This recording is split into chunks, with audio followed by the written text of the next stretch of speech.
மானித்தேனி பொன்மானி போட்டுக்கிறதானே விடுங்க. அனைவருக்கும் வணக்கம். அழைப்பை ஏற்று வந்திருக்கும் ஊடக தோழர் தோழமைகள் அனைவருக்கும் என்னுடைய வணக்கம். ரொம்ப நன்றி. ஃபர்ஸ்ட் படத்தை பத்தி பேசுங்க சார். உங்களுக்கு ஞாபகம் இருக்குமான்னு தெரியல,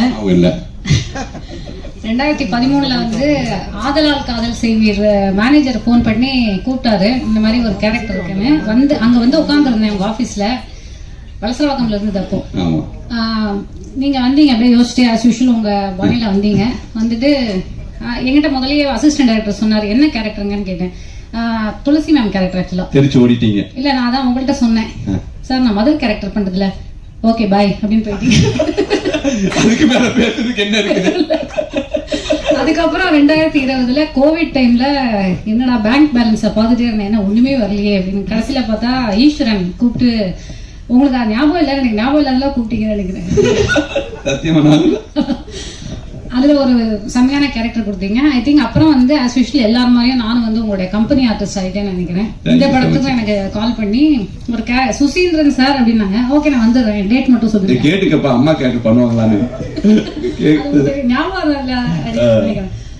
மீனாட்சி அவங்களுக்கு வந்து நான் அம்மாவா பண்ணியிருக்கேன். ஸோ பிரபு சார் காம்பினேஷன்ல கோபிநாத் அவர்களுடைய அண்ணன், அந்த நாங்கள் 2 பேரும் அப்பா அம்மாவா பண்ணியிருக்கோம். ரொம்ப சூப்பரான விஷயம் சார். என்னன்னா எனக்கு வந்து சாரோடைய நடிக்கிறது வந்து யூனிட்டே ரொம்ப இனிமையா இருக்கும். நான் உங்ககிட்ட ஒரு கேள்வி கேட்கணும் சார். 6:30 மணிக்கு எதுக்கு சார் ஃபர்ஸ்ட் ஷாட் வைக்கிறீங்க?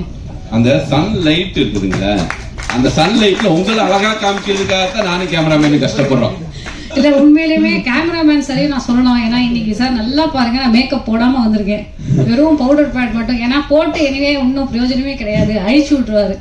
அதனால அவர் வந்து ரொம்ப நேச்சுரலா தான் நான் எல்லாருமே நாங்க பண்ணியிருக்கோம். சுசி சாரோட வந்து ரொம்ப இனிமையான அனுபவம். இதுல என்ன தெரியும், அவர் வந்து ரொம்ப எஃபர்ட்லெஸ்ஸா இருந்தது சார் உங்க கூட ஒர்க் பண்றது. அந்த கதையை வந்து நீங்க சொல்ற விதம் அதுலயே நமக்கு வந்து உள்வாங்கிடுவோம். அவர் நீங்க வந்து இப்போ அந்த டெரரா மிரட்டுற மாதிரிலாம் அதெல்லாம் வந்து அவங்களுக்கு தெரியாது, சிரிச்சுட்டே இருப்பாரு. நல்லா சாப்பிட்டோம், ஒன்னா உட்காந்து டெய்லி வந்து அட்லீஸ்ட் ஒரு 3 வந்துரும். பிரான் அப்புறம் வந்து எல்லாமே சொரா போட்டு எல்லாம் வந்துரும். அதனால நல்ல பிரமாதமான ப்ரொடக்ஷன். அதே மாதிரி முருகேசன் சார், கோபி சார் 2 பேருக்கும் நன்றி. அண்ட் முக்கியமா வந்து ப்ரொடியூசர் சொல்லணும். நான் வந்து பல பேசியிருக்கேன், இந்த மீடியா நண்பர்கள் எல்லாருக்கும் தெரியும். பேமெண்ட் வரல நான் பேசிட்டே இருப்பேன். 10 நாள் நான் 9 நாள் தான் சார் நடிச்சேன். 10 நாளைக்கு பேமெண்ட்டை போட்டு விட்டாரு. அவருக்கு தெரியாது, முருகேசன் சாருக்கும் தெரியாது. அதுக்கப்புறம் நான் சொல்றேன், சார் நீங்க எல்லாம் கொடுத்துட்டீங்க, அட்வான்ஸ் ஒண்ணு கொடுத்தீங்க ஞாபகம் இருக்கா? ஓ ஆமா இல்ல, சரி அதை வேணா அனுப்பிச்சு விடுங்க. அப்புறம் 1 வாரம் அவரே மறந்துட்டாரு. அப்புறம் திருப்பி நான் அவருக்கு முருகேசன் சாருக்கு ரிமைண்ட் பண்றேன், சார் ஒரு பேமெண்ட் இருக்கு சார், அதை போட்டு விட்டுருங்க அப்படின்னாரு. ஹலோ சார் வணக்கம், சாமானியன் படத்துல நான் பண்ணிருக்கேன். அப்புறம் ஹீரோ வந்து ஃபர்ஸ்ட் ஒரே ஒரு சீனோட அவரோட நடிக்கும் போது எனக்கு கொஞ்சம் அவர்கிட்ட ஒரு நர்வஸ்னஸா அவர் இருக்காரோ அப்படின்னு நினைச்சேன். அப்புறம் தான் தெரிஞ்சது அவர் கொஞ்சம் ஷை டைப், அதுதான். அப்புறம் அதுக்கு பாத்தி இல்லையா, அதுக்கப்புறம் புரிஞ்சுது அவர் அந்த மாதிரி ஷை டைப்பே கிடையாது, எல்லாரோடய ரொம்ப சகஜமா பழகினாரு. பிளஸ் நீங்க இப்ப பாத்துருப்பீங்க, ரொம்ப கேமராக்கு வந்து ரொம்ப camera friendly and he became very very comfortable with the camera through the of course என் பொண்ணா நடிச்சவங்க. And she is a very intelligent and hard working actor. உண்மையா 2K கிட் அப்படிங்கிறதுக்கு அவங்க தான் இது. அவங்களோட எய்ம் என்ன அப்படின்னு நாங்க கேட்டோம். சார் தான் கேட்பாரு, என்னமா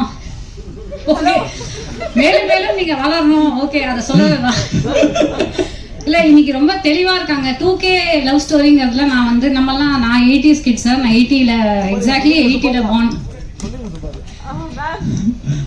நம்மெல்லாம் வந்து கிரீட்டிங் கார்ட்லாம் கொடுத்து அந்த மாதிரி தான் லவ் பண்ணியிருப்போம். அப்புறம் நம்ம வந்து ஃபோன் பண்ணா அந்த சைட்ல வந்து அவங்க அம்மா அப்பா யாராவது எடுத்துருவாங்க, அது அந்த மாதிரிலாம் நம்ம வந்து பண்ணியிருக்கோம். இப்போ வந்து பாத்தீங்கன்னா எல்லாம் தெளிவா இருக்காங்க. வீட்டுக்கே கூட்டிட்டு வந்து இவங்க தான் என்னோட கேர்ள் ஃப்ரெண்ட், இவங்க தான் பாய் ஃப்ரெண்ட். வீட்டுக்கே கூட்டிட்டு வந்து பாஸ் விட்டுன்னு நான் பதட்டமாயிட்டேன். வேற மாதிரி போறாங்க. இல்ல அது வந்து அவங்களுடைய தெளிவை வந்து காட்டுது ஒரு வகையில. என்னன்னா இது நம்ம ஜட்ஜ் பண்ணவே இல்லைன்னா, நான் என்ன சொல்றேன்னா அவங்க வந்து they know what to do, what not to do. அவங்க வந்து அவங்களோட லைஃப்ல பிராக்டிக்கலா பீஸ்ஃபுல்லா இருக்கிறதுக்கு என்ன பண்ணுவோம் அதுல தெளிவா இருக்காங்க அப்படின்னு நான் நினைக்கிறேன். அந்த தெளிவு என்னோட ஜெனரேஷன்ல இல்ல, அதுவும் வெரி வெரி சேட். ஸோ அந்த லவ் ஸ்டோரியை வந்து நீங்க எவ்வளவு பிரீஸியான ஒரு என்டர்டெய்னரா இருந்தாலும் எனக்கு ரொம்ப பிடிச்சது இல்ல நீங்க கடைசியா சொன்ன அந்த ஒரு அழுத்தமான ஒரு விஷயம் இருக்கு இதுல, ஆதலால் காதல் செய்விட்டு அந்த மாதிரி ஒரு மெச்சூர் அண்டர்ஸ்டாண்டிங் சொல்லிடாதீங்க சொல்ல மாட்டேங்குது.